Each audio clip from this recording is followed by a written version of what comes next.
Thomas Mann said, "Hitler shook the tree and America gathered the apples."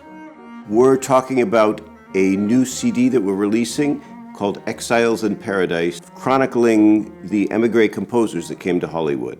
We actually wanted something that sounded a little bit like old Hollywood for the title, and there was this incredible collection of artistic talent that was chased out of Europe and settled in Los Angeles. In the course of 10 years, they inherited this incredible group of musicians and of cultural figures that had to kind of recreate their world in Los Angeles. It's really a pleasure to work with my husband for the second time. It's something we believe in and something that most people don't know of, and we feel it's our obligation as musicians to promote that and to introduce them to the world. Writers, musicians, composers, philosophers, so many of the European intellectual elite that were chased out by Hitler and who fled the Russian Revolution, and they came to America seeking stability and opportunity.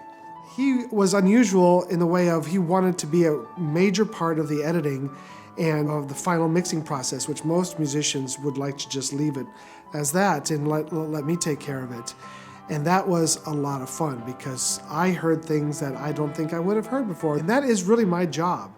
My job is, if everything is done right, and when you listen to the CD, it is simply the presentation of Brinton and Evelyn's labor of love.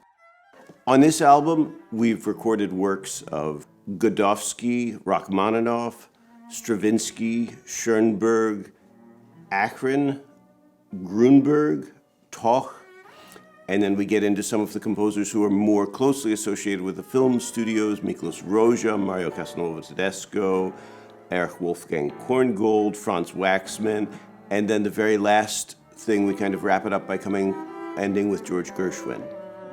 Symphonic music that we experience today in the movies is all descended from these immigrants. I think it's worth remembering how much of our cultural and scientific dominance in the 20th century was brought to our shores by people who were seeking refuge and fair treatment and opportunities that they couldn't get from their own governments. It's, to me, part of what's great about America and part of what we want to celebrate in this CD. We fell in love with this music, and I hope you will too.